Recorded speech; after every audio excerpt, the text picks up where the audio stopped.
உதயநிதி ஸ்டாலின் அவருடைய கைது நடவடிக்கை என்பது இந்த அரசாங்கத்துக்கே ஏற்பட்ட ஒரு மிகப்பெரிய தலைகுடி. நாங்கள் பல கேஸ் நடத்தியிருக்கிறோம், பல வருஷமா, ஏறத்தாழ 50 வருஷமா நான் வக்கீலா இருக்கேன். ஆனால் இப்படி ஒரு பைத்தியகாரத்தனமான வழக்கை எந்த காலத்திலும் எந்த அரசும் போட்டது கிடையாது. இந்த வழக்கை விசாரிக்கிற என்ற நீதிபதி கோபம் ஏற்பட்டு விட்ட காரணத்தினால் நீதிமன்றத்தினுடைய அந்த கணிப்பை தெரிந்து கொண்டு 11:15 மணிக்கெல்லாம் கூடியவுடன் அரசு வழக்கறிஞர் மானங்கட்ட முறையிலே சொல்கிறார், நாங்க அவரை கைது செய்யல.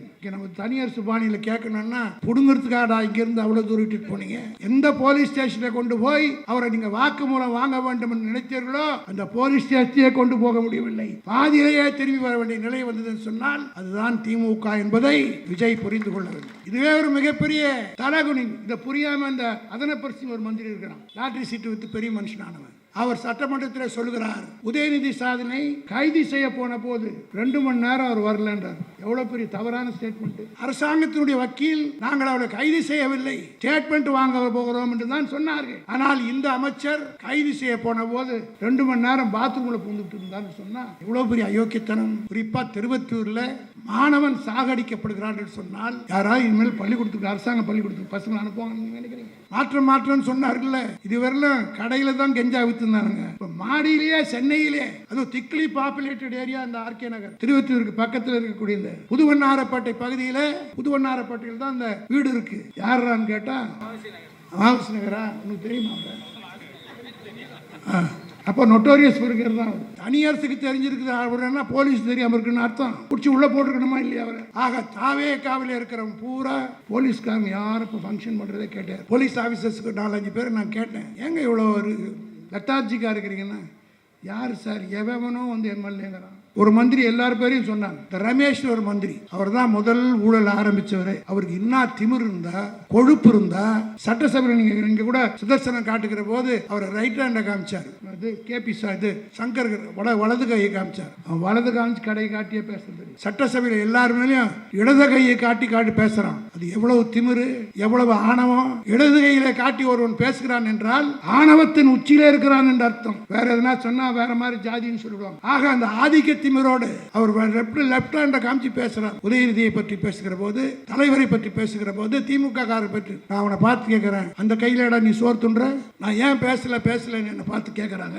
நான் பேசணும்னா என்ன ஆகும் தெரியுமா? என்ன ஆகும் நான் எல்லாருக்கும் வாந்தி பேதி வந்துருமா? இருக்கிறவங்க பூரா தூக்கு மாட்டின்னு செத்துருவானா?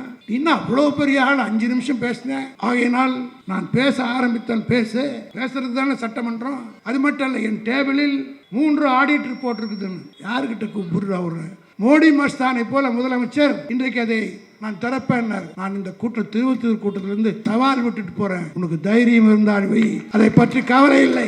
யாரை பார்த்து மிரட்டுற? இன்றைக்கு அதிகாரிகள் விஜய்க்கு சொல்லணும், என்ன பெருசா நீ கைச்சிடுவ வெய்யே. சட்டத்துறையின் சார்பா அன்றைக்கு நடைபெற்ற கூட்டத்திலே நாங்கள் சவால் விட்டிருக்கிறோம். இந்த 100 நாளில் விஜய் ஆட்சியில் என்னென்ன ஊழல் நடைபெற்றிருக்கிறது என்பதை எல்லாம் நாங்கள் சேகரித்துக் கொண்டிருக்கிறோம். இப்ப 10-15 வந்துருச்சு. ஊழல் எங்கடா ஆரம்பிச்சிருக்குதுன்னா முதலமைச்சருடைய ஆபீஸ்ல இருந்தே ஆரம்பிச்சு. இப்ப நீ சொல்றல்ல 3 அறிக்கைகளின் மேஜையில் இருக்கிறது, நான் அவிழ்த்து விட போகிறேன். நீ அவிழ்த்து விடு. அன்னைக்கு சாயந்தரமே சட்டத்துறையின் சார்பாக இந்த 100 நாள் ஆட்சியில் என்னென்ன தவறு நடந்திருக்கிறது. நம்பர் 1, உன்னுடைய அலுவலகத்திலே கட்டடம் கட்டுவதிலே முதல் ஊழல், முதல் டெண்டர் மோசடி, அது 1. 2வது, மதுரை பழனியிலே இருக்கக்கூடிய முருகனுடைய கோயில் 100 கோடி ரூபாய் சொத்தை 2 கோடி ரூபாய்க்கு விட்டிருக்கிறீர்கள். நான் இந்த கூட்டத்தின் வாயிலாக இந்த அரசாங்கத்தை கேட்கிறேன், சட்டமன்றம் நடக்கிற காரணத்தினால் கேட்கிறேன். அதில் பிரதான குற்றவாளியாக கைது செய்யப்பட்டு சிறைக்கெல்லாம் போயிட்டு வர வக்கீலா இருந்தவர் தான் கண்ணதாசன். அரசாங்கத்தால் கைது செய்யப்பட்டு சிறைச்சாலையில் இருக்கிறவர், சிறைச்சாலையில் இருக்கிற ஒரு கைதி அரசாங்கத்திற்கு பாதுகாப்பில் இருக்கக்கூடிய ப்ராப்பர்ட்டி ஆஃப் தி ஸ்டேட். ஜெயிலில் இருக்கிற அத்தனை பேரும் ஜெயிலில் இருக்கிற அத்தனை பேருக்கு அரசாங்கம் தான் பொறுப்பு. ஆனால் அந்த அதிகாரி திடீர் என்று சாகிறான். எப்படி சாகிறான்? அவன் தான் main witness in this case. எப்படி சாகிறான்? இதை நான் கேட்க மாட்டோமா? நீ அங்க கட்டு, அவரு நாங்க இந்த கட்டு, அவரு எந்த கட்டு மேட்ச் ஆகுதுன்னு பார்ப்போம். ஃபேர் டீலிமிட்டேஷன் அதை கொடுத்துருங்கன்னு சொல்லிட்டாரு. அப்ப சட்டசபையில் போட்டு தீர்மானம் என்னாச்சு? ஏண்டா ஒரு மீட்டிங்ல பார்த்த உடனே நீ கழிஞ்சுக்கிட்டேன்னா இவரை நம்பி போன கதி என்ன வருது? இதுல வேற ராகுல் காந்தி, தமிழ்நாட்டிலே யாராவது டீலிமிட்டேஷன் ஏத்துக்கிட்டா அவங்க எட்டப்பனுக்கு சமம். முதல்ல அப்புறவரே இவர் தான் இருக்கார். இவர் எட்டப்பனா அவர் எட்டப்பனா என்பதை சொர்ண உள்ள காங்கிரஸ் காரன் திமுக காரனை பற்றி தலைவர் கலைஞர் அவர்கள் மிக அழகாக சொல்லியிருக்கிறார். தூங்கினால் என் தம்பி கும்பகர்ணன், எந்திரிச்சு நின்றால் இந்திரஜித் என்று சொன்னார். அதுபோல திமுகவில் இருக்கிற அத்தனை பேரும் இன்றைக்கு இந்திரஜித்தாக மாறி இருக்கிறார்கள் என்பதை இந்த திருவொற்றியூரில் காண்கிற போது உள்ளபடியே எனக்கு மகிழ்ச்சியாக இருக்கிறது. அதிலும் குறிப்பாக நம்முடைய எதிர்க்கட்சி தலைவர் உதயநிதி அவர்கள் 3ஆம் தேதி அல்லது 4ஆம் தேதி கைது செய்யப்பட்ட போது அதற்கு முன்னால் வரை ஒருவருக்கொருவர் தொடர்பில்லாமலே கூட கட்சிக்காரர்கள் இருந்தார்கள். புழல் நாராயணை போன்ற நண்பர்கள் எல்லாம் கூட தலையசிக்கிறார்கள்.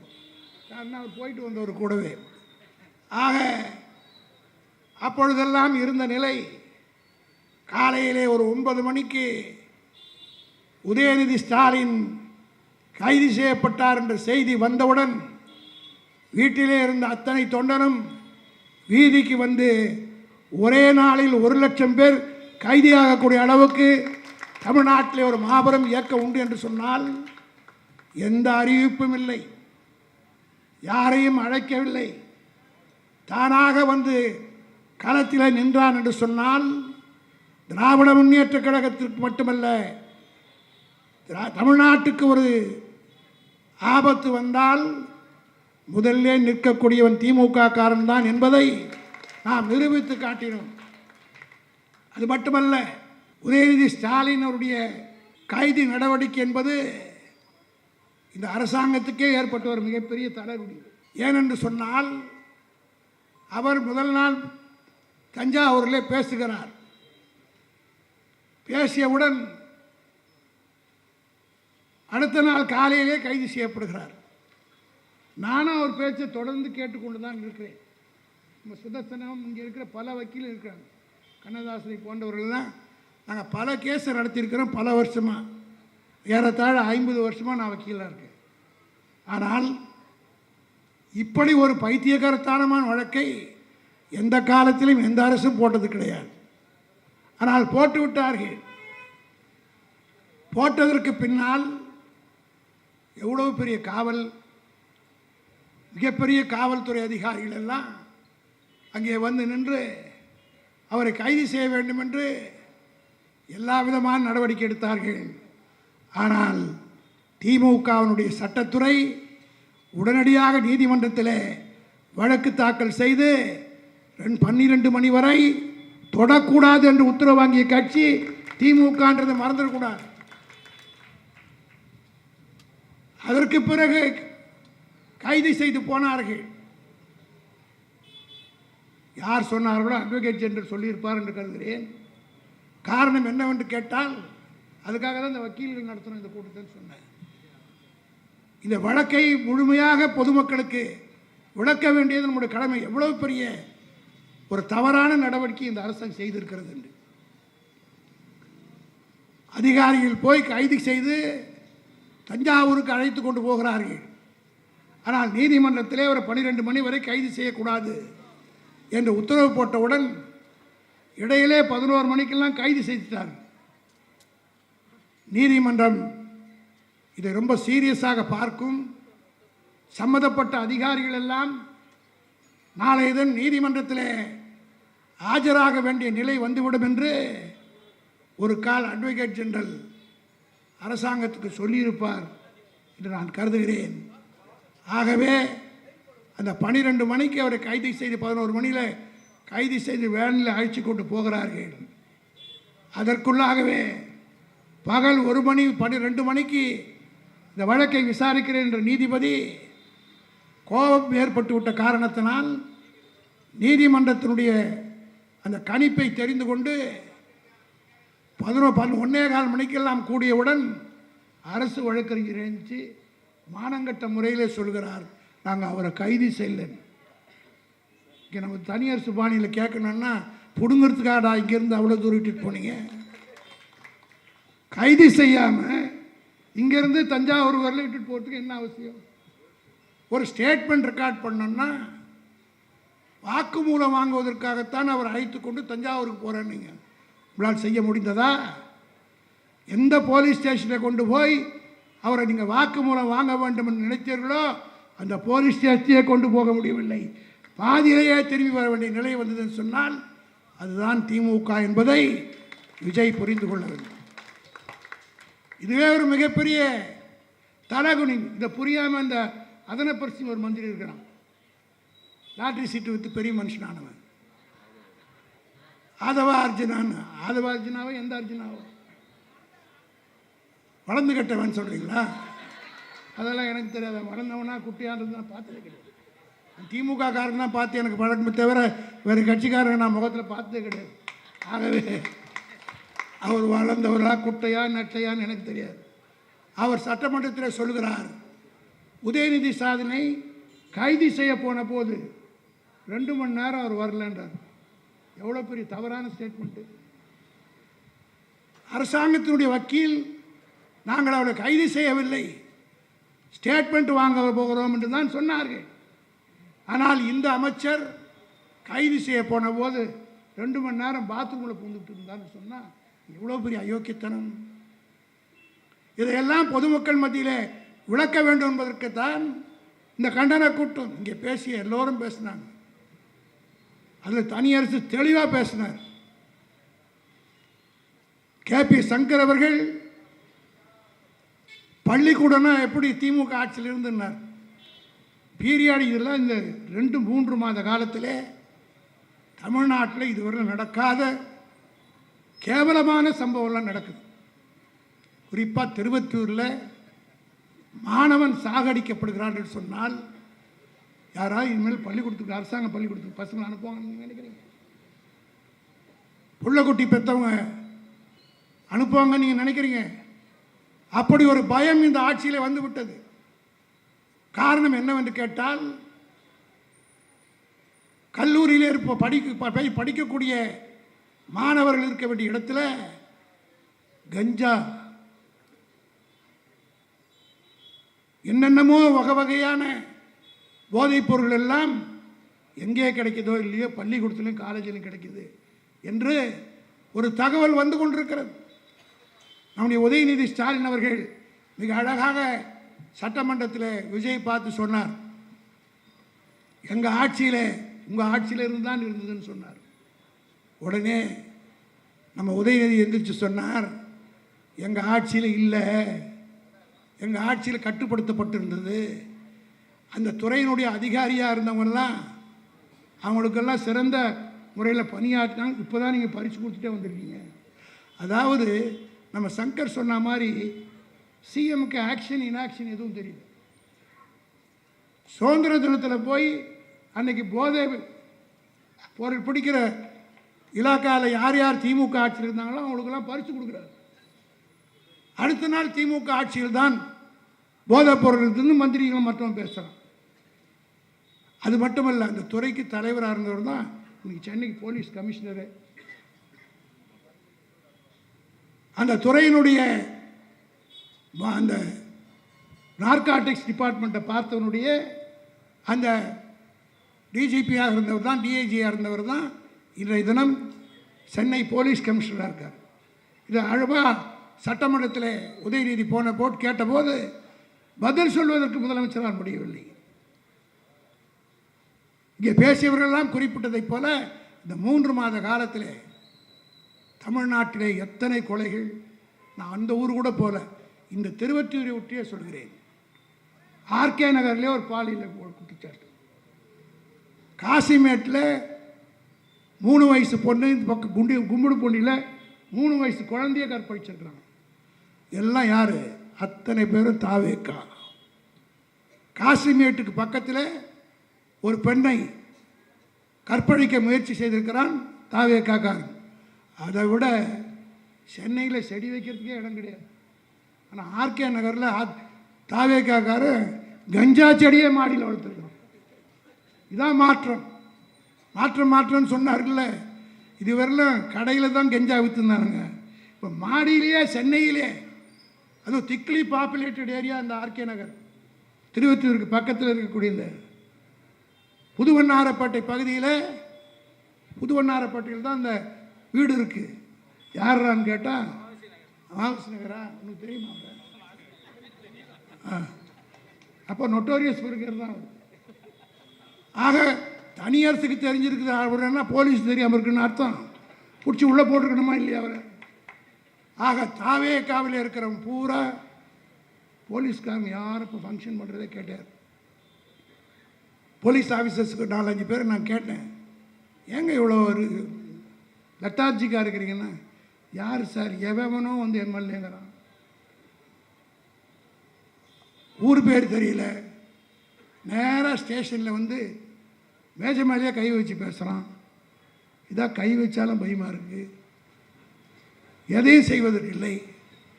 அந்த அளவுக்கு லா அண்ட் ஆர்டர் எல்லா இடத்துலையும் கெட்டு போயிருக்கு. தமிழ்நாடு பூராவிலும் இதே தான் நிலை. இதையெல்லாம் திராவிட முன்னேற்ற கழகத்தின் சார்பில் நாங்கள் எடுத்து சொன்னால், இன்றைக்கு சட்டமன்றத்தில் ஒரு மந்திரி எல்லார் பேரையும் சொன்னாங்க. இந்த ரமேஷ் ஒரு மந்திரி, அவர் தான் முதல் ஊழல் ஆரம்பித்தவர். அவருக்கு இன்னும் திமிர் இருந்தால், கொழுப்பு இருந்தால், சட்டசபையில் நீங்கள் இங்கே கூட சுதர்சனம் காட்டுக்கிற போது அவரை ரைட் ஹேண்டை காமிச்சார். அது கேபி சார், இது சங்கர் வலது கையை காமிச்சார். அவன் வலது காமிச்சு கடையை காட்டியே பேசுறது இல்லை. சட்டசபையில் எல்லாருமேலையும் இடது கையை காட்டி பேசுகிறான். அது எவ்வளவு திமிரு, எவ்வளவு ஆணவம். இடது கையில் காட்டி ஒருவன் பேசுகிறான் என்றால் ஆணவத்தின் உச்சியிலே இருக்கிறான் என்று அர்த்தம். வேற எதுனா சொன்னால் வேற மாதிரி ஜாதின்னு சொல்லிடுவாங்க. ஆக அந்த ஆதிக்க திமிரோடு அவர் லெஃப்ட் ஹேண்டை காமிச்சு பேசுகிறார். உதயநிதியை பற்றி பேசுகிற போது, தலைவரை பற்றி பேசுகிற போது, திமுக காரை பற்றி நான் அவனை பார்த்து கேட்குறேன், அந்த கையில் இடம் நீ சோறு துன்ற, அந்த கையில் நீ எழுதுற, இந்த கையில் தானே எழுதுற. எவ்வளவு திமிர் இருந்தால், ஆணவம் இருந்தால் சட்டமன்றத்தில் இல்லை இடதுகால சபாநாயகரால் ஜீர்ணிக்க முடியல. மந்திரிங்க பேசுறதே எக்ஸ்பெஞ்ச் பண்ணுறாருன்னா அவ்வளவு கேவலமான பேசுகிறாங்க. ஒருத்தருக்கும் ஒன்றும் புரியல, சபாநாயகரால் தாங்க முடியல. ஒருத்தர் சொல்கிறார், முதலமைச்சர் வருகிற போது உதயநிதி எந்திரிச்சார். ஏன்டா எழுந்துச்சு நிற்கணும்? பண்டிதர் நேரு வந்த போதே பார்லிமெண்ட்டில் யாரும் எந்திரிக்க மாட்டாங்க.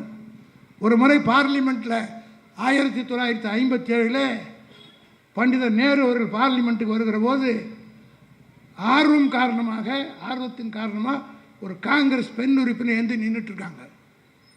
உடனே பண்டிதர் நேரு சபாநாயகரை பார்த்து அவர் சொல்கிறார், தயவு செய்து instruct members how to behave, எப்படி நடந்து கொள்ள வேண்டும் உறுப்பினர்கள் என்பதற்கு சபாநாயகர் அறிவுறுத்த வேண்டும். You are the custodian of the house. சட்டமன்றத்தினுடைய கஸ்டோடியன் ஸ்பீக்கர் தான். அவர் வருகிற போது மட்டும்தான் அவையிலே இருக்கிற அத்தனை பேரும் எந்திரிச்சு நிற்கிறோம், including the chief minister or the prime minister. இதான் இருக்கக்கூடிய நிலை. நாங்கள் எல்லாம் பார்லிமெண்ட்டில் 6 வருஷம் இருந்தோம். நரேந்திர மோடி வருவார், பின்பக்கமாக தான் வருவார். அவருக்கு அந்த சீஃப் பிரைம் மினிஸ்டர் வர்ற வழி பின்பக்கமாக தான் வரணும். வருகிற போது அந்த லாஸ்ட் ரோலில் இருக்கிறவங்க ஆர்வ கோளாறுக்கு சரமாக எந்திரிச்சு நிற்பாங்க. அவர் அப்படியே எப்படின்னு சொல்லிவிடுவார். தவிர நாங்கள் யாரும் எந்திரிச்சு நின்றதே கிடையாது. நீனா மோடி வரே பெரிய மோடியா நீ? ஏதோ தமிழ்நாட்டு மக்கள் வந்து அறியாமல் செய்த ஒரு தவறால் ஆட்சி பீடத்தில் வந்து உட்கார்ந்து விட்டு அங்கே இருக்கிற பாதி பேரை விட வயசில் சின்னவர்கள் எந்திரித்து அதான் மரியாதை தானாக வரணுண்டா. கேட்டு வாங்கிறதுக்கு பேர் மரியாதை கிடையாது. இதை சட்டமன்றத்தை பேசுகிறாரு. நல்ல வேலை, சபாநாயகர் நல்ல தீர்ப்பு சொல்லிட்டார். இஷ்டப்பட்டால் நிற்கக்கூடாதுன்னு தான் சொல்லணும். ஆனால் பாவமாக பாரிஸ்டா விருப்பப்பட்டால் நின்றுங்கன்ட்டார். ஆக இனிமேல் இது போல கூத்துக்கள் நிறைய நடக்குது. இன்றைக்கி சட்டமன்றத்தில் எல்லாவற்றையும் எனக்கு முன்னால் பேசிய ஒரு குறிப்பிட்ட காரணத்தினால் அதற்குள்ளே நான் செல்ல விரும்பவில்லை. காரணம், இந்த மாணவருடைய பிரச்சனையை தெளிவாக நம்முடைய தனியரசு கூறிவிட்டார். எவ்வளவு பெரிய தவறு நடந்திருக்கிறது. ஆனால் சம்மதப்பட்ட அவர்களுக்காக வாதாட வேண்டியவர்கள் யாரும் வாய் திறக்காமல் மௌனமாக இருக்கிறீர்களே, என்ன காரணம் என்று கேள்வி கேட்டார். அதுக்கு நிச்சயமாக பதில் சொல்லணும். காரணம், அவங்கெல்லாம் சோஃபா வாங்கிட்டாங்க. இனிமேல் அவர்களுக்கு வாழ்வு இல்லை, எப்படியாவது அவங்க முளைச்சி தான் ஆகணும். அதை கூட ரொம்ப தெளிவாக சொன்னார். எம்எல்ஏ சம்பளம் ஏற்ற காரணம் நான் தெரியுமா? உண்மையில் இருக்கிறவனை தக்க வச்சுக்கிட்டு பாதி பேர் 107 பேரில் எத்தனை பேர் இருப்பான் போயிடுவான்னு தெரியாது. ஆகவே அரசாங்க பணத்தில் அவர்களுக்கெல்லாம் லஞ்சம் கொடுப்பதைப் போல அரசாங்க பணத்தில் அவர்களுக்கு சம்பளத்தை உயர்த்தி அவர்களுக்கு கார் வாங்கி கொடுக்குறேன்னு சொல்லி உறுப்பினர்களை தக்க வைத்துக் கொள்கிறார். அவர்களுக்கு ஆதரவு தேடுகின்ற வகையிலே தான். இது தவிர இனிமேல் அதெல்லாம் குறிப்பிட்டதைப் போல யாராவது ஒன்று சம்பள உயர்வுன்னு கேட்டாங்களா? தமிழ்நாட்டில் எவ்வளோ பிரச்சனை இருக்கிறது. விவசாயிகள் பிரச்சனை இருக்கிறது, தொழிலாளர் பிரச்சனை இருக்கிறது, எந்த பிரச்சனைக்கும் முடிவில்லை. ஆனால் இவ்வளவு அவசரமாக எம்எல்ஏக்களுக்கு சம்பளத்தை உயர்த்தி கொடுத்து விட்டு நேற்றைய தினம் சட்டசபையில் விஜய் சவால் விடுகிறார். நான் ஏன் பேசலைன்னு என்னை பார்த்து கேட்குறாங்க. நான் பேசணுன்னா என்ன ஆகும் தெரியுமா? என்ன ஆகும் நான் எல்லாருக்கும் வாந்தி பேதி வந்துடுமா? இருக்கிறவங்க பூரா தூக்க மாட்டின்னு செத்துருவானா? இன்னும் அவ்வளோ பெரிய ஆள் 5 நிமிஷம் பேசினேன். ஆகையினால் நான் பேச ஆரம்பித்தால் பேசுறது தானே சட்டமன்றம். அது மட்டும் இல்லை, என் டேபிளில் 3 ஆடிட் ரிப்போர்ட் இருக்குதுன்னு. யாருக்கிட்ட கூப்பிடுறா? ஒரு ஆடிட் ரிப்போர்ட் 2 பேரும் எம்எல்ஏ இருந்தவங்க. ஒவ்வொரு மீட்டிங்லேயும் ஆடிட் ரிப்போர்ட்டை சபையில் வச்சா சிஏஜி ரிப்போர்ட் என்பது வருஷம் வரவு செலவு கணக்கை பார்த்து ஒவ்வொரு துறையில் எவ்வளோ செலவு பண்ணியிருக்காங்கன்ற பார்த்து இந்த சிஏஜி ரிப்போர்ட்டை சட்டசபையில் முதலமைச்சர்கிட்ட கொடுப்பாங்க. முதலமைச்சர் அதை ப்ரைஸ் பண்ணிவிட்டு எடுத்துருவார், ஒப்புதல் வாங்கி. எம்எல்ஏக்கள் அதை ஏற்றுக்கொள்ள வேண்டும், எதிர்ப்பவர்கள் எதிர்ப்புக்கலாம். இதை வச்சுக்கிட்டு சொல்கிறாரு. நாங்கள் சின்ன பசங்களாக இருக்கும்போது மூர் மார்க்கெட்னு ஒன்று இருக்கும். அந்த மூர் மார்க்கெட்டுக்கு பக்கத்தில் இந்த வித்தை காட்டுறவங்க நிறைய இருப்பாங்க. கீரியும் பாம்பு எடுத்துன்னு வந்துடுவோம். நம்ம வயசு போல இது உனக்கு. ஆமாம், அந்த காலத்து ஆளுங்களுக்கு தான் தெரியும், புத்த ஆளுங்களுக்கு தெரியாது. ஏன்னா மூர் மார்க்கெட்டே தெரியாது. மூர் மார்க்கெட்னு இருக்கும், அங்கே வித்தை காட்டுவான். விதை காட்டுறவன் என்ன பண்ணுவான்னா கீரி புள்ளியை ஒரு இதில் வச்சுருவான், பாம்பை ஒரு மூடி வச்சுருவான். கீரிக்கும் பாம்புக்கும் சண்டை விட போகிறேன்னு சொல்லிட்டு கையில் இருக்கிறதெல்லாம் போடணும். மொத்தத்தையும் போட்டு கலெக்ஷன் ஆன உடனே 2 கீரி எடுத்துன்னு போடுவான், பாம்பு எடுத்துன்னு போடுவான். ஒன்றும் போட்டியே நடக்காது. அதுபோல் மோடி மஸ்தானை போல் முதலமைச்சர் இன்றைக்கு அதை நான் திறப்பேன்னார். நான் இந்த திருவத்தூர் கூட்டத்திலிருந்து சவால் விட்டுட்டு போகிறேன். உனக்கு தைரியம் இருந்தால் வை, அதை பற்றி கவலை இல்லை. யாரை பார்த்து மிரட்டுற? சர்க்காரியா கமிஷனியா எமர்ஜென்சி நேரத்தில் தன்னந்தனியாக இருந்து சந்தித்த தலைவர் எங்கள் தலைவர் கலைஞர் என்பதை மறந்துடாத. இன்னைக்காவது டிவி இருக்குது, இன்னைக்காவது பேப்பரில் செய்தி வருது. எமர்ஜென்சி நேரத்தில் எல்லாரையும் ஜெயிலில் வச்சுட்டு சர்க்காரியா கமிஷன் போட்டு பேசுறதும் பத்திரிகையில் வராது, பதில் சொல்கிறதும் பத்திரிகை வராது. அப்பேற்பட்ட நேரத்தில் தனியாக நின்று கலைஞர் கேட்டார். என் மீது புகார் சொன்னார் அல்லவா எம்ஜிஆர், அவரை நேராக கூண்டுக்கு வர சொல்லி நான் விசாரிக்கிறேன்னாரு. கோர்ட்டுக்கே வர முடியாது, எனக்கு ஒன்றும் தெரியாது, சேலத்தில் இருக்கிற கண்ணனுக்கு தான் தெரியும் ஓடியவர் எம்ஜிஆரை தவிர திமுக காரன் இல்லை என்பதை இன்னைக்கு இருக்கிற இந்த சின்ன பசங்க தெரிஞ்சுக்கணும். வழக்கு போட்டார்கள். அந்த வழக்கில் ஒன்றையாவது நிரூபிக்க முடிந்ததா? இன்னொன்னையும் சொல்கிறேன். 2001 அம்மையார் ஜெயலலிதா வந்தார். இரவோடு இரவாக நள்ளிரவிலே கலைஞரை கைது செய்தார். சென்னையில் கட்டப்பட்ட 10 பாலங்கள், அந்த பாலங்கள் எல்லாம் ஊழல் செய்து விட்டார் கருணாநிதி என்று சொல்லி கைது செய்தார். இன்னைக்கு வருஷம் ஏறத்தாழ 25 வருஷம் ஆகுது. கேஸ் போட முடியுதா உங்களால்? அன்னைக்கு ஒரு நாள் ராத்திரி கொண்டு போய் அவரை சித்திரவதை பண்ணி ஜெயிலில் வைக்க முடிஞ்சதை தவிர வழக்கு போட முடிஞ்சதா? நிரூபிக்க முடிஞ்சதா? இதையெல்லாம் இன்றைக்கு அதிகாரிகள் விஜய்க்கு சொல்லணும். என்ன பெருசாக நீ கழிச்சிடுவ வெய்யே? சட்டத்துறையின் சார்பாக அன்றைக்கு நடைபெற்ற கூட்டத்திலே நாங்கள் சவால் விட்டிருக்கிறோம். இந்த 100 நாளில் விஜய் ஆட்சியில் என்னென்ன ஊழல் நடைபெற்றிருக்கிறது என்பதையெல்லாம் நாங்கள் சேகரித்து கொண்டிருக்கிறோம். இப்போவே ஒரு 10-15 வந்துடுச்சு. ஊழல் எங்கடா ஆரம்பிச்சிருக்குதுன்னா முதலமைச்சருடைய ஆஃபீஸ்லேருந்தே ஆரம்பிச்சு. அவருக்கு கட்டப்படுகிற அந்த நாமக்கல் மாளிகையில் 10வது மாளிகையில் இவரெல்லாம் ராஜாஜி இருந்தார், காமராஜர் 9 வருஷம் இருந்தார், அண்ணா இருந்தார், கலைஞர் இருந்தார், எம்ஜிஆர் இருந்தார், ஜெயலலிதா இருந்தார், எடப்பாடி இருந்தாங்க, எல்லாரும் இருந்தாங்க. அத்தனை பேரும் உட்கார்ந்திருந்த அந்த அறை அதிகாரிகளோடு சட்டமன்றத்துக்கு பக்கத்தில் இருக்கும். இப்போ நேராக 10 அடுக்கு மாடிக்கு எவனோ ஜோசியர் சொன்னாட்டு போகிறார். அந்த 10 அடுக்கு மாடிக்கு 5 கோடி ரூபாயில் டெண்டர் கொடுக்கறதுக்கு முன்னாடியே யார் யாரும் வேலை செய்ய ஆரம்பிச்சு. ஆக ஊழல் ஆரம்பித்து விட்டது. இதை நான் சொல்ல, டைம்ஸ் ஆஃப் இந்தியாவில் தெள்ள தெளிவாக எழுதியிருக்கிறாங்க. ஆக விஜய் அவர்களே, இந்த திருவொற்றியூர் கூட்டத்தின் வாயிலாக நான் சொல்கிறேன், இப்போதான் உனக்கு கேடு காலமே ஆரம்பிச்சிருக்கு. இப்படித்தான் ஜெயலலிதா 1991 ஆட்சிக்கு வந்தவுடன் முதல் முறையாக ஊழல் ஆரம்பித்ததே டான்சி நிலத்தை வாங்கினது தான். 92-91 அந்த மாதிரி ஆட்சிக்கு வந்த உடனே இவர் எப்படி டெண்டரில் ஊழல் பண்ணியிருக்காரு 2 மாதத்தில், அதே போல் 2 மாதத்தில் தான் டான்சி நிலத்தை வாங்கினாங்க. நான் தான் அந்த வழக்கை முதல்ல போய் போடுவதற்கு முன்பாக அந்த டாக்குமெண்ட்லாம் வாங்கினது தப்புன்னு சொன்னேன். அந்த அம்மா வேறு ஒன்றும் உலகமாக தப்பு பண்ணிடல. அந்த அம்மாவே ஒத்துக்குச்சு, வாங்கினேன். காரணம் என்னன்னா, இன்றைக்கி இவருக்கு இருக்கிற திமிரை போல தான் அந்த அம்மாவுக்கு அன்றைக்கி இருந்தது. காரணம், எதிர்கட்சியில் யாரும் இல்லை, ஒரே ஒரு கலைஞர் மட்டும்தான் வெற்றி பெற்றார். அந்த தைரியத்தில் என்ன சொன்னாங்க அந்த அம்மான்னா, டான்ஸ் நிலத்தை வாங்கினேன், வாங்கினால் என்ன தப்புன்னு மாட்டிக்கிட்டே வாங்க. அதுதான் அந்த அம்மாவை கடைசி வரலும் கொண்டுட்டு போய் முதல் வழக்கே அப்படி தான் ஆரம்பித்திருக்கிறது. நான் சுதர்சனத்துக்கும் மேடையில் இருக்கிற வக்கீல்களுக்கு சொல்கிறேன், சென்டிமெண்டலாக முதல்ல இவரும் அந்த இடத்துல தான் ஆரம்பித்திருக்கிறார். ஆக கடைசியில் ஜெயலலிதாவுக்கு என்ன வந்ததுன்றதை நான் சொல்ல விரும்பல.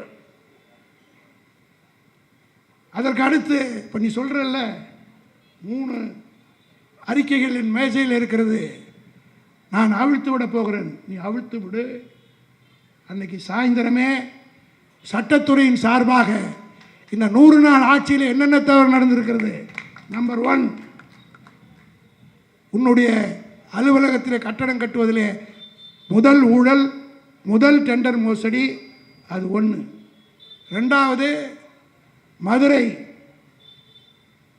பழனியில் இருக்கக்கூடிய முருகனுடைய கோயில் 100 கோடி ரூபாய் சொத்தை 2 கோடி ரூபாய்க்கு விட்டிருக்கிறீர்கள்.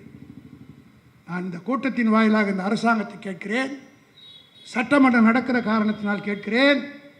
அதில் பிரதான குற்றவாளியாக கைது செய்யப்பட்டு, என்ன சிறைக்கெல்லாம் போயிட்டு வர வக்கீலாக இருந்தவர் தான் கண்ணதாசன்.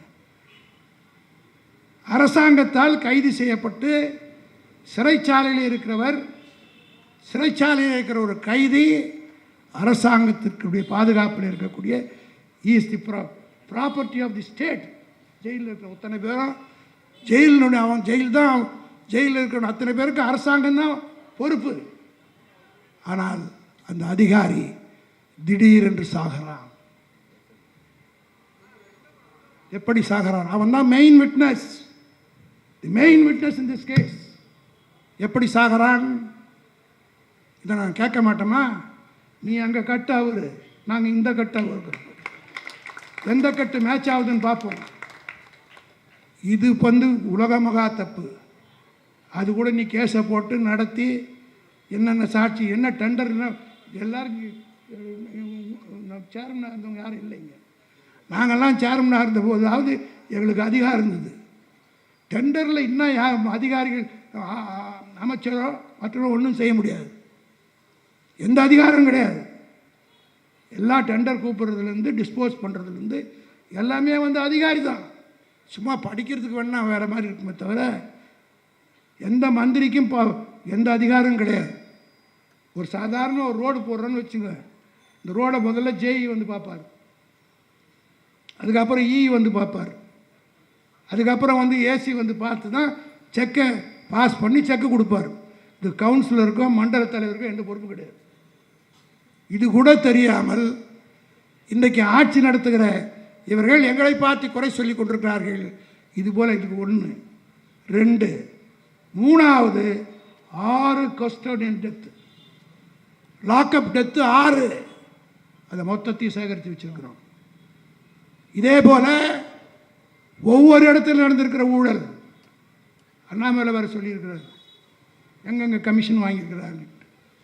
சும்மா மேலே ஏமாத்துறாங்களே. நான் கேட்குறேன், உன் கட்சியில் எத்தனை பேர் பணம் கொடுத்து சீட்டு வாங்கினான்ற பட்டியல் என்கிட்ட இருக்கு. அரசாங்கத்துக்கு வக்கீல் போட்டாங்கல்ல, அந்த அரசாங்க வக்கீலில் யார் யார்கிட்ட பணம் வாங்கியிருக்கிறீங்கன்னு கண்ணதாசன், இந்த கண்ணதாசன் இல்லை, இன்னொரு கண்ணதாசன் அவங்க கட்சியை சார்ந்தவர் எங்கிட்ட பட்டியலே கொடுத்துருக்குறாரு. நான் சட்டத்தறி கொடுத்துருக்குறேன்.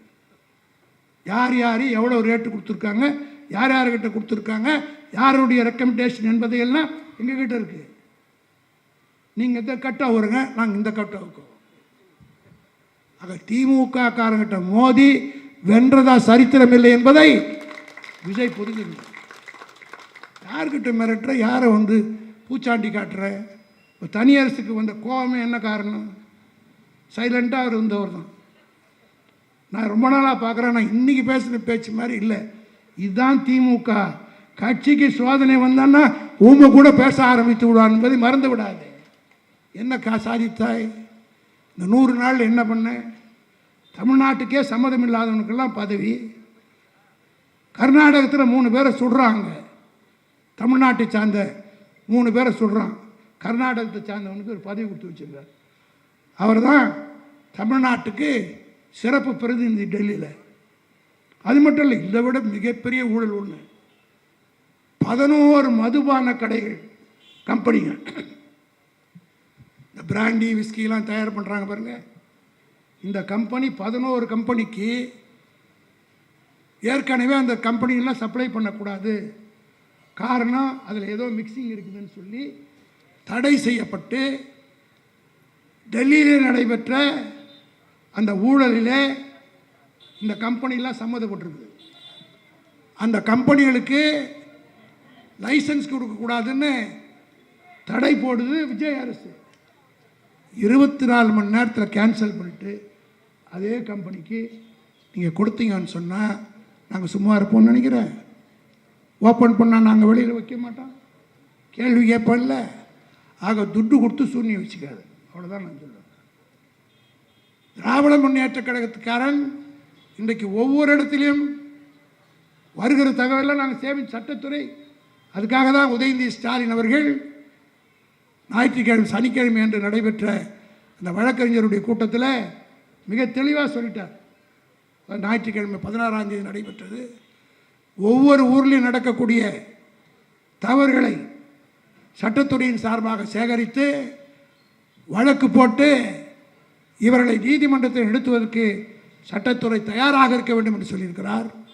ஆகவே நான் கழகத் தோழர்களுக்கெல்லாம் தெரிவித்துக் கொள்கிறேன், இது ஒன்றும் டெம்பரரி ஸ்டாப் கேப் அரேஞ்ச்மெண்ட்டு தான். இது ரொம்ப நாளுக்கு வண்டி ஓடாது. இன்றைக்கே அவருடைய சாயம் வெளுத்து போச்சு. சட்டசபையில் பாராளுமன்ற உறுப்பினருடைய எண்ணிக்கை 553 தான் இருக்கணும்னு தீர்மானம் போட்டார். இங்கே மகாபலிபுரத்தில், மாமல்லபுரத்தில் அனைத்து தென் மாநில முதலமைச்சர் கூட்டம்லாம் நடக்குது. அமித்ஷா இவரும் தனியாக பேசினாங்க, சீஃப் மினிஸ்டரும் வெளியே வந்த உடனே பேசிட்டார். திமுக என்ன சொல்லிச்சோ ஃபேர் டீலிமிட்டேஷன் அதை கொடுத்துருங்கன்னு சொல்லிட்டார். அப்போ சட்டசபையில் போட்டு தீர்மானம் என்னாச்சு? ஏன்னா ஒரு மீட்டிங்கில் பார்த்த உடனே நீ கழிஞ்சிக்கிட்டேன்னா இவரை நம்பி போன கதி என்ன ஆகுறது? இதில் வேற ராகுல் காந்தி தமிழ்நாட்டிலே யாராவது டீலிமிட்டேஷனை ஏற்றுக்கிட்டா அவங்க எட்டப்பனுக்கு சமம்னார். இப்போ முதல்ல அப்புறவரே இவர் தான் இருக்கார். இவர் எட்டப்பனா அவர் எட்டப்பனா என்பதை சொர்ண உள்ள காங்கிரஸ்காரன் சொல்லணும். காங்கிரஸ்கார ஒரு மந்திரி என்ன பார்த்து சொல்கிறார், எனக்கு வயசாகி போச்சா ஆகினால நான் உளறேன்னா. இன்னொரு மந்திரி 2 மந்திரி அந்த காலத்தில் சிந்தனை சிற்பி சிபி சிற்றரசன் எங்கள் கட்சியில் இருந்தார், பழைய ஆளுநர்கள்லாம் தெரியும். அவர் தான் சொல்வார், காங்கிரஸில் 2 வகையான காங்கிரஸ் உண்டான். ஒன்று பக்கா காங்கிரஸ், இன்னொன்று சொக்கா காங்கிரஸ். அதாவது பக்கா காங்கிரஸ்காரனா சுதந்திரத்துக்கு போடலாங்க, சொக்கா காங்கிரஸ்காரனா இப்போ பதவி இருக்கிறவன்னு சொன்னார். அதுபோல் இன்றைக்கு விவரம் தெரியாமல் விஸ்வநாதன் ஒரு அமைச்சரும், அதே போல் என்னது ராஜேஷ்குமார்ன்றனும் எனக்கு பதில் சொல்கிறாங்க. பக்தோச்சலம் என்ன சொன்னார், காமராஜர் என்ன சொன்னார் என்பதையெல்லாம் தெரியாமல் என்னை பற்றி பேசுகிறார்கள். அவரெல்லாம் அது யாருன்னு 2 பேருமே பக்கா காங்கிரஸ் கிடையாது. அவர் விசிகேலேருந்து காங்கிரஸ் போனவர் விஸ்வநாதன், ராஜேஷ் வெவ்வேறு கட்சியிலேருந்து போனவர், சத்தியமூர்த்தி பவனில் பக்கா காங்கிரஸ்காரங்க கொஞ்சம் பேர் இருக்கிறாங்க, 2-3 பேர். அவர்களையாவது கேட்டு தெரிந்து கொள்ள வேண்டும். ஆக விஜய் எப்படியாவது காங்கிரஸ்காரர்களை திருப்திப்படுத்த வேண்டும் என்பதற்காக அந்த கிருஷ்ணசாமின்னு ஒருத்தருக்கு தகைசால் தமிழர் பட்டம் கொடுத்துருக்கிறார். இங்கே தான் இது எல்லோரும் அரசியல் தெளிவுள்ளவர்கள் இருக்கிற ஏரியான்றதுக்காக கேட்குறேன். நாங்கள் 5 வருஷம் ஆட்சியில் இருந்தோம். கலைஞர் தளபதி அவர்கள் யார் யாருக்கு தகைசால் தமிழர் பட்டம் கொடுத்தார் தெரியுமா? முதல்ல சங்கரையா, 101 வயது வாழ்ந்த மூத்த கம்யூனிஸ்ட் தலைவர். 2வது நல்லக்கண்ணு, ஏறத்தாழ 100 வயது வாழ்ந்தவர். 3வது நம்முடைய தாய் கழகம் திராவிட கழகத்தினுடைய ஆசிரியர் வீரமணி, 93 வயது. 4வது குமரி அனந்தன். 5வது காதர் மொய்தி.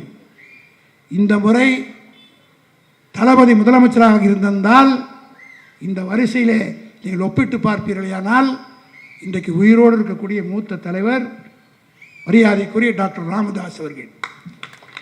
தளபதி மு.க. ஸ்டாலின் முதலமைச்சராக இருந்திருந்தால் அந்த தகைசால் தமிழர் பட்டம் ராமதாஸுக்குத்தான் கொடுத்திருப்பாரே தவிர வேறு யாருக்கு கொடுத்திருக்க மாட்டார். இவர் யாரோ ஒருத்தர் கொடுத்திருக்கிறார். காரணம் என்னன்னா அவங்க பொண்ணு அங்கே எம்எல்ஏ. ஆக ஒவ்வொன்றுத்துக்கும் ஒரு மோட்டிவோட ஒரு லாபகரமான நோக்கத்தோடு தான் இந்த ஆட்சி செயல்படுகிறதே தவிர திமுக தளபதி நினச்சிருந்தா எங்கள் கட்சி இல்லை துரைமுருகன் கொடுத்துருந்தா அந்த தகைசால் பட்டனை கீழே வந்துருமா? அவருக்கும் 87 வயசாகுது. ஆனால் மற்ற கட்சி தலைவர்கள் எல்லாம் கொடுத்தார். இந்த வருஷம் தலைவர் போன வருஷமே சொன்னார் அடுத்த வருஷம் டாக்டர் ஐயாவுக்கு தான் கொடுக்கணும்னு சொன்னார். ஆனால் பாவம் அவர் கொடுத்து வைக்கல தளபதி கையால் வாங்குவதற்கு. ஆகவே இந்த ஆட்சி என்பது ரொம்ப நாளைக்கு இருக்காது. நான் கடகத்தோழர்களெல்லாம் கேட்டுக்கொள்ள விரும்புகிறேன். யாரும் சோர்வடைய வேண்டிய அவசியமில்லை. தனியரசு சொன்னது மாதிரி எல்லாம் களத்தில் இறங்கி வேலை செய்யுங்க. உள்ளாட்சி தேர்தல் மிக விரைவிலே வருதோ வரலையோ அந்த தேர்தலை நம்மளே நடத்தினாலும் நம்ம தான் நடத்த வேண்டிய சூழ்நிலை வந்தால் வரலாம். ஒவ்வொருவரும் களத்தில் இறங்குங்கள், சிறப்பாக பணியாற்றுங்கள். மக்கள் இப்போ எப்படி இருக்காங்கன்னா மதுக்கிண்ணத்தில் விழுந்த வண்டு இப்போ தான் வெளியில் வந்துருக்கு. தெளிவாக இப்போ தான் கொஞ்சம் கொஞ்சமாக பேச ஆரம்பித்தாங்க. இப்போ சுதர்சன் சொன்னது போல் அவருக்கு தான் எம்எல்ஏ நினச்சி ஃபோன் பண்ணி செஞ்சதெல்லாம் சொல்கிறாங்க. மறந்துடுவாங்களா அந்த திருவொற்றூர் மக்கள்? இந்த மெட்ரோ ரயில் யார் காரணம்? கேபிபி சாமின்னு ஒரு ஆள் இல்லைன்னு சொன்னால் இந்த மெட்ரோ ரயில் வந்திருக்குமா? மெட்ரோ ரயில் சன்னியோடு நின்றுடுச்சு. அதை போராடி தலைவர்கிட்ட கெஞ்சி வாதாடி திருவொற்றூரிலிருந்து மெட்ரோ ரயிலை கொண்டு வந்தனுடைய விளைவு. அப்போ கூட தலைவர் அந்த திருவொற்றூர் ரயில் வழியாக பார்க்குற சர்வே எடுக்கும்போது எத்தனை கடைகள் இப்படியே மேலேயே கொண்டுட்டு போனால் ஊரே கடையே போயிடும் சூழ்நிலை இருந்தபோது அப்போ கேபிபி சாமி அவர்கள் அமைச்சராக இருந்தார். கூப்பிட்டு பேசி தீர்வு பண்ணி அதை அண்டர் கிரவுண்டை கொண்டு போய் வச்சு வியாபாரிகளுக்கும் பாதிப்பு இல்லாமல் இன்றைக்கு திருவொற்றூரில் விம்கோவில் ஏறி உட்காந்தா அறிவாலயத்துக்கு நாங்கள் ஆலந்தூர்ந்து வரதுக்கு முன்னாடி வந்து சேர்றாங்க. இந்த சாதனையை ஏற்படுத்தி கொடுத்தது திமுக என்பதை எந்த பொதுமக்களால் மறந்துடுவாலும் இப்போ தான் நினச்சி பார்க்குறான்.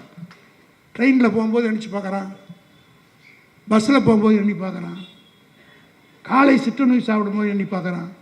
ஒவ்வொன்றாக எண்ணி பார்க்க ஆரம்பித்து விட்டார்கள். இது நிச்சயமாக திரும்பும். அப்படி திரும்புகிற நேரத்தில் மீண்டும் நம்முடைய தலைவர் ஆட்சிக்கு வருவார். உறுதியோடு உழைப்போம் என்று சொல்லி விடைபெறுகிறேன். நன்றி, வணக்கம்.